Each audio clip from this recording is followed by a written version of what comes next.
आज का दौर, आज का समय खुदगर्ज है। अपनी खुदगर्जी के लिए लोग धर्म, मजहब, जात, हर चीज को इस्तेमाल करते हैं। और जैसे जैसे ये स्वार्थी समय बढ़ता जा रहा है, वैसे वैसे इंसान इंसानियत से गिरता जा रहा है। कोई भी धर्म, कोई भी मजहब नहीं सिखाता लड़ा जाए, बहसबाजी की जाए, नफरत की जाए, ईर्ष्या की जाए, निर्दोषों को तड़पाया जाए। कहीं भी किसी भी जगह लिखा हुआ नहीं मिलता। हम सभी धर्मों की गारंटी देते हैं कि हर धर्म में यह लिखा है कि आपस में बेगर्ज निस्वार्थ भावना से प्रेम करो। क्या कारण है आज घर घर में तकरार है? क्या वजह है कि आज संयुक्त परिवार हुआ करते थे हमारे, बिखरते जा रहे हैं? कोई कोई होंगे, हम उन्हें बहुत आशीर्वाद कहते हैं, जो आपस में भाईचारा इकट्ठा रह रहा है। पहले 4 भाई होते, सारी फैमिली इकट्ठी है, उनमें से एक खेती बाड़ी कर रहा है, बिजनेस कर रहा है, दूसरा घर संभाल रहा है, तीसरा ओम हरि अल्लाह वाहिगुरु गौड़ खुदा रब की सेवा करवा रहा है। कितना आसान होता था। और अब 4-5 एंगल बन गए। कोई ना कोई एंगल से परमात्मा रहमत कर दे तो बेड़ा पार। घर में खुशियां, बरकतें, सबसे बड़ी चीज होती है आत्मिक शांति। जिन परिवारों में आत्मिक शांति है, जिन घरों में आत्मिक शांति है, इससे अनमोल तोहफा और कोई हो नहीं सकता। परिवारजन इकट्ठे बैठते हैं, भोजन करते हैं और छोटे बड़ों का सत्कार और बड़े छोटों को दुआएं देते हैं। यकीन मानिए, स्वर्ग का नक्शा है वो घर। हमने अपने इन स्कूलों में, कॉलेजों में सिखाया। और ये स्कूल कॉलेज जो सत्संग रूहानी, ये भी एक स्कूल कॉलेज है। इसमें तो बताते ही रहते हैं कि बेटा, जो बच्चे हैं उनका कर्तव्य है सुबह उठते ही अपनी मां, बाप, दादा, दादी, जो भी बुजुर्गवार हैं, उनके चरण छुआ करो। और बड़े जो हैं, कोशिश करो, वैसे तो किसी भी हाथ से सिर पे हाथ रख दो, लेकिन सबसे अच्छा जो आज साइंस भी मानती है, जो हमने रिसर्च किया, क्योंकि हम विज्ञान को बहुत मानते हैं, तो हमने रिसर्च किया, धर्म तो महाविज्ञान है। अगर सिर पे दाहिना हाथ सच्चे दिल से रखा जाए तो पॉजिटिव वेव्स जो होती हैं, रेज होती हैं, किरणें होती हैं, वो आपके बच्चों के अंदर आ जाती हैं। सच्चे दिल से आशीर्वाद दो, सच्चे दिल से दुआ दो, और बच्चे सच्चे दिल से चरण छू। ये नहीं कि मुंह में गाड़ी हो और पैरों को हाथ लगा रहे, वो बड़ा नहीं। क्योंकि ये युग ऐसा है, क्या पता अंदर क्या है और बाहर क्या है। जो दिखता है हो नहीं सकता कि वो ही अंदर हो। पर हमारे कुछ बच्चे ऐसे भी हैं जिनके अंदर वाकई ये भावना है कि जो जुबान पे है वही दिखावा है, और जो दिखावा है वही दिलो दिमाग में है। पर सारे नहीं, वो तो गारंटी ली नहीं जा सकती। आज तक दुनिया में कोई ऐसा बंदा पैदा नहीं हुआ जो पूरी दुनिया को खुश कर दे, और शायद ही कभी होगा। हमारे संत, पीर, पैगंबर, गुरु, महापुरुषों ने हमारे लिए तपाया अपने आप को, हमारे लिए बड़ा कुछ लिख के गए, लेकिन उस समय उनकी कितनी कदर की गई। और आज भी क्या सारी दुनिया खुश है उनसे? नहीं, कड़वा सच। तो ऐसा कोई नहीं होता जो पूरी दुनिया को खुश कर दे। इसलिए अपने कायदे बना के रखो कि हां, मैंने ये नेकी के रास्ते पे चलना है तो चलना है। डरना किस लिए? डरो बुराई से, डरो किसी की चुगली करने से, डरो किसी को लड़ाने से, डरो गलत कर्म करने से। अरे अच्छा कर्म यहां भी मिल जाए, चुन लो उसको, क्योंकि वो जिंदगी में और आपके दामन में झोलियां लबालब कर देगा खुशियों से। वो आपका एक कर्म। उदाहरण के तौर पे आप रोड पे जा रहे हो, मालिक ना करे किसी का एक्सीडेंट हो जाए, होते रहती है, और वो तड़प रहा है, खून बह रहा है, व्याकुल है, परेशान है। एक आपको पुराना उदाहरण देते हैं, ध्यान से सुनिए, पहले भी कई बार बताया। मुसलमान भाइयों में एक रिवायत चली आ रही है, हज, मक्का मदीना में जाना, हज करना, क्योंकि हमने सारे धर्म पढ़े हैं वैज्ञानिक दृष्टिकोण से, हर धर्म को। तो ये एक पुराने समय की बात है। और हज भी क्या होता है, हर धर्म में होता है कि मैं पहले जाऊं, इस दिन मेरी हाजिरी पहले लगनी चाहिए। एक फकीर चल पड़ा, तो सिर पे एक मुसाफा, पुराने जो सूफी संत थे, खास करके मुसलमान, बहुत बड़ी एक पगड़ी बांधा करते थे, अलग स्टाइल था उसका, मुसाफा कहा जाता था। तो वो बड़ी सी पगड़ी बंधी हुई थी और उस सफेद कपड़े पहनते थे। हज जाता है जो कोई, सफेद कपड़े, तो सफेद कपड़े पहने थे, मुसाफा वो जो पहना था, और उसको था कि आज पहला हज मैं करूंगा जाके। बड़ी स्पीड से जा रहा था, पैदल, बहुत पहले की बात है। लोहे की टायर या लकड़ी के टायर वाली गाड़ी या गाड़े हुआ करते थे, ऊंट या बैल उन्हें खींचा करते थे उस जमाने की। तो वो चला जा रहा है, अचानक उसे एक आवाज सुनाई दी, कोई करहा रहा है, कोई दर्द से व्याकुल है, कोई तड़पती हुई आवाज आई कानों में। अंधेरा था रात का, उन्होंने उस आवाज का अनुसरण किया, देखा तो एक रास्ते पर कहीं बैलगाड़ी गई होगी और कुत्ता सोया रह गया बेचारा, तो उसके ऊपर से गाड़ी गुजर गई और उसके टांगे कट गई, खून से लथपथ, और वो चीख रहा है और चीखते चीखते उसकी आवाज बैठ गई। अब उस फकीर ने ये नहीं देखा कि मैं तो हज करने जा रहा हूं, सफेद कपड़े, उसने उसे ऐसे कौड़ी में भर लिया, गोद में, और भर के ध्यान दिया कि हाँ यहां आसपास ही पेड़ हैं, और पेड़ों का मतलब कुआं है, पानी की कोई जगह है। वो भाग के वहां पहुंचे। अब देखा पानी काफी नीचे है, तो उन्होंने अपना वो मुसाफा जो हज के लिए स्पेशली बांधा था वो उतार दिया, लंबा होता है, वो डाला, नहीं पहुंचा। कुर्ता उतार दिया, नहीं पहुंचा। पजामा उतारा, नहीं पहुंचा। तो उनके पजामे में नाड़ा था, उसको अलग से निकाला, तब जाके वो नीचे कपड़ा पानी में टच हुआ, कुआं गहरा था। अब वो पानी निकाला, कुत्ता चीख रहा था, तड़फ रहा था, उसके मुंह में निचोड़ दिया। निचोड़ा तो नेचुरली तड़फते हुए जीभ के मुंह में पानी की बूंद आए, तो वो पानी एक ऐसी दवा का काम कर जाता है जो कोई भी नहीं कर सकती। तो पानी डलते ही वो करहाना बंद हो गया, शांति मिली।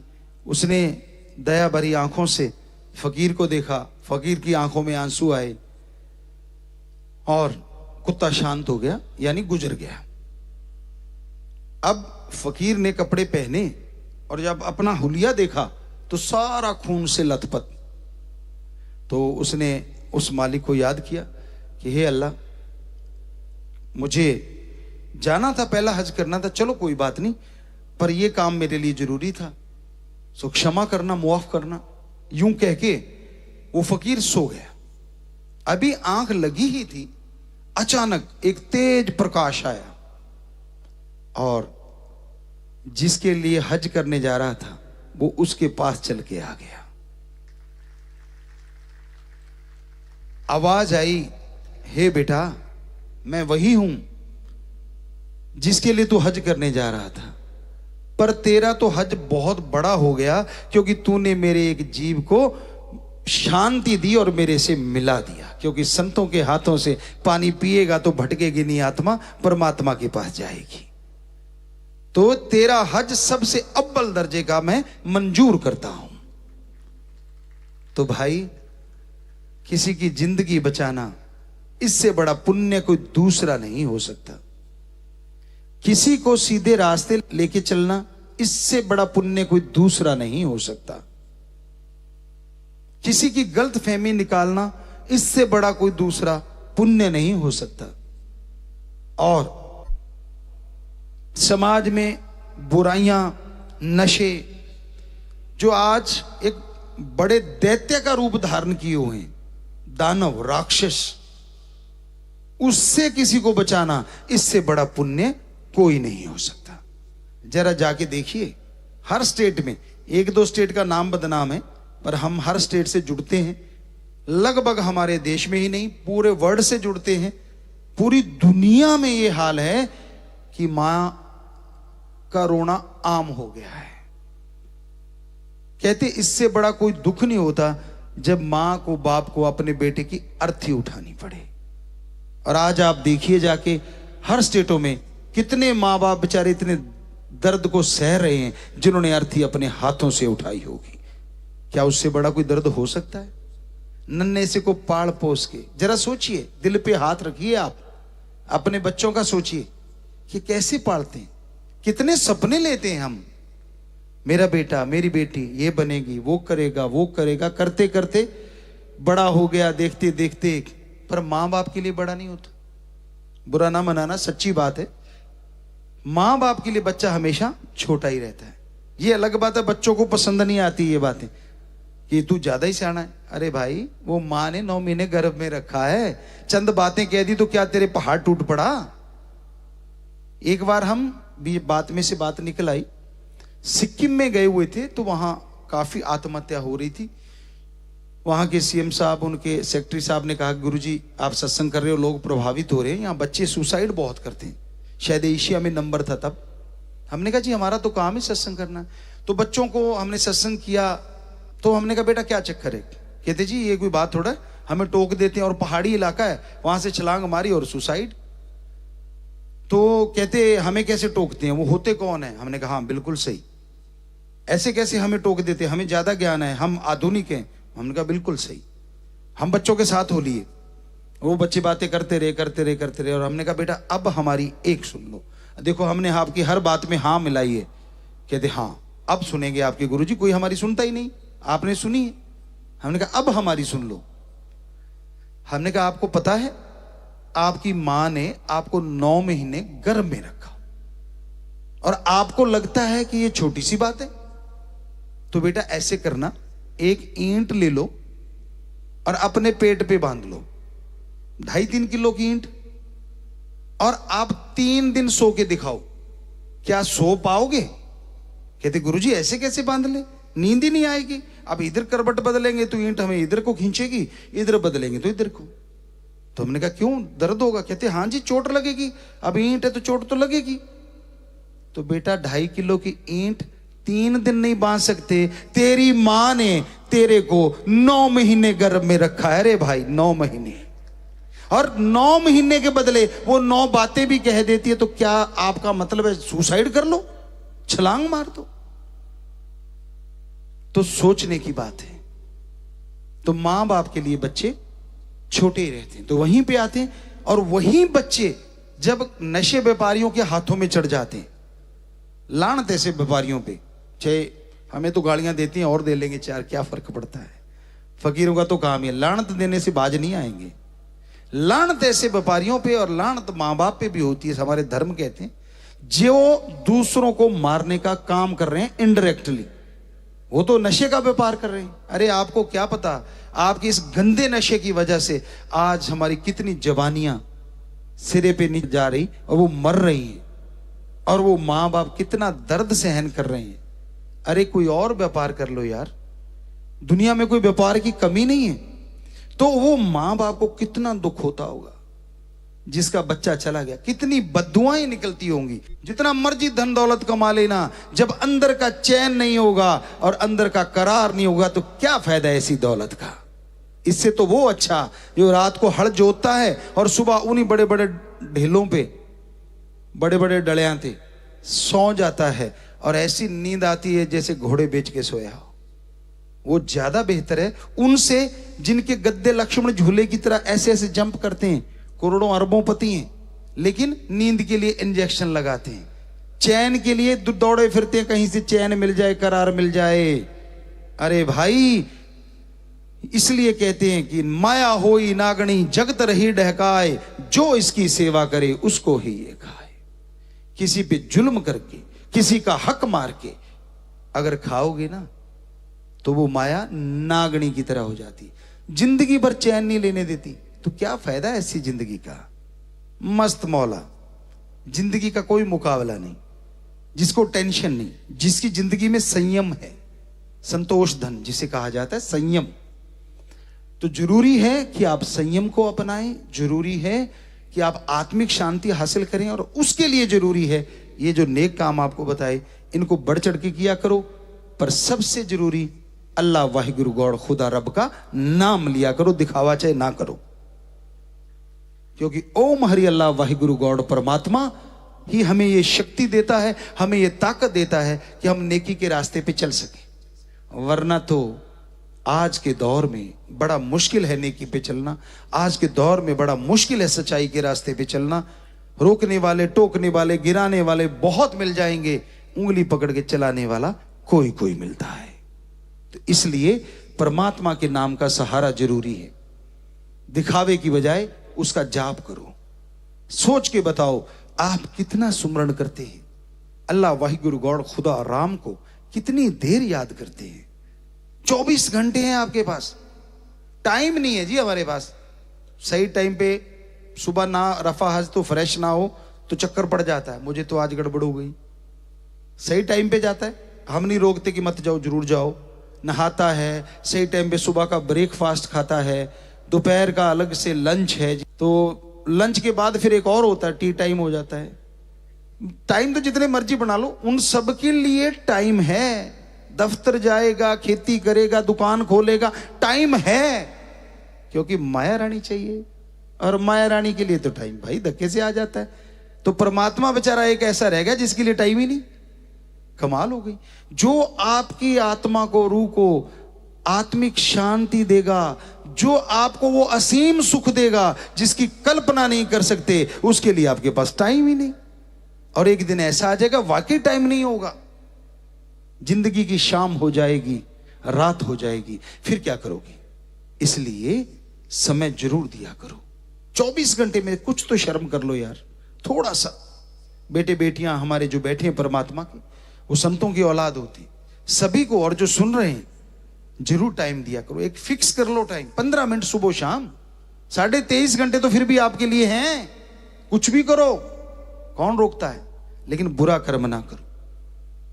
15 मिनट ज्यादा नहीं मांगे, इससे शॉर्टकट तो नहीं होगा बच्चों, आज का यूथ, इससे शॉर्टकट कुछ नहीं है। और वो 15 मिनट हो सकता पूरी जिंदगी के लिए आपको सुख का कारण बन जाए। क्या पता परमात्मा क्या बख्श दे, वो तो दया का सागर है। एक होते हुए भी ये हमारा एक यूनिवर्स है, ऐसे लाखों यूनिवर्स हैं।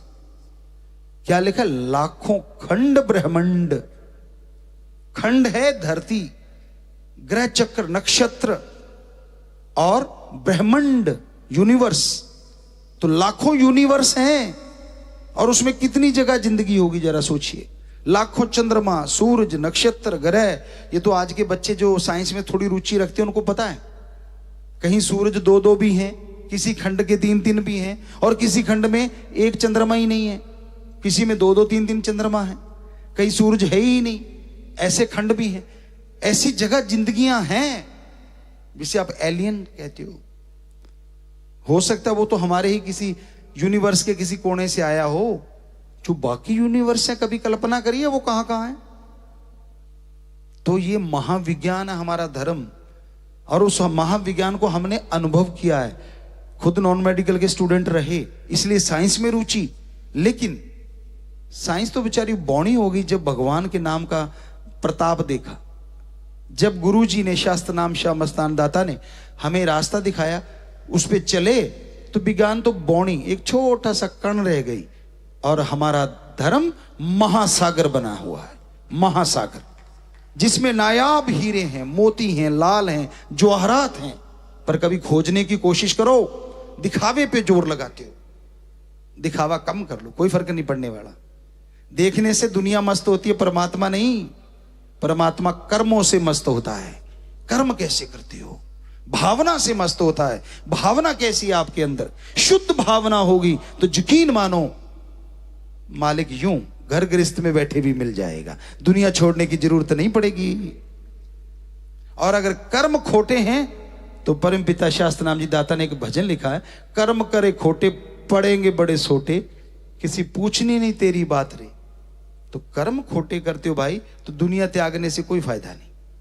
इसलिए घर गृहस्थ में रहो, चाहे दुनिया त्याग दो, हमारी तरफ से कोई रोक टोक नहीं है। जो आपका दिल करे, जैसी जिंदगी जीना चाहते हो आप, लेकिन कर्म खोटे ना करो और परमात्मा के लिए समय दो, तो यकीन मानो खुशियां आपके घर को ढूंढती हुई अपने आप आ जाएंगी। क्योंकि उसकी रहमत का जब आशीर्वाद मिलता है तो क्या बाजूमंडल की परतें और क्या ओजोन की परतें और क्या गैस की परतें कोई नहीं रोक पाएंगी। सीधी खुशियां आपके पास आएंगी। और आज तक कोई साइंटिस्ट उनको पकड़ नहीं पाया।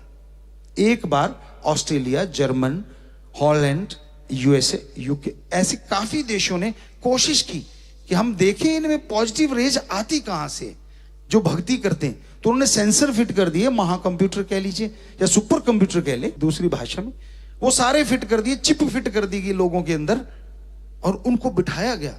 हाँ, किरणें आई, रेज आई पॉजिटिव, लेकिन जब उनका पीछा किया गया एक हद के बाद उनको वो रेज का पता ही नहीं चला कहां से आ रही। और हम सबको तो पता है अपने परमात्मा से, अपने वाहिगुरु से, अपने राम से, उससे ही तो आती हैं। लेकिन उनको परमात्मा कहने में दिक्कत आती है क्योंकि वो परमात्मा को नहीं मानते, साइंटिस्ट है ना।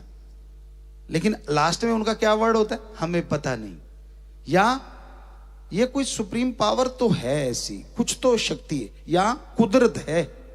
जो मर्जी नाम ले लो बेटा, पानी तो पानी रहेगा, जल कहो, वाटर कहो, वाशर कहो, आप कहो, नीलू कहो, नीरू कहो, पानी तो पानी है। तो परमात्मा तो हमारा राम तो राम ही रहेगा। क्या हो गया आप कुदरत कहते हो, हम समझ जाते हैं, मान तो हमारे वाले क्यों रहे हो। क्या फर्क पड़ता है? भाषा में सारी चीजों में नाम अलग अलग होते हैं। तो हो सकता है आपकी भाषा में हमारे भगवान का नाम कुदरत है या द सुप्रीम पावर गॉड, या ये मान सकते कि आप कहते हो कि कोई ऐसी शक्ति है। ठीक है जी, बिल्कुल हम एग्री हैं, पर आप हमसे एग्री हो ये आपको नहीं पता कि आप हमारे उस भगवान को, परमात्मा को ही कह रहे हो जो भी कह रहे हो। तो इसलिए नाम में क्या रखा है, कर्म में सब कुछ रखा है। हमारे सारे धर्मों का एक ही मतलब है, कर्म योगी बनो, दसानवां दी किरत, हार्ड वर्क, हक हलाल दी रोजी रोटी।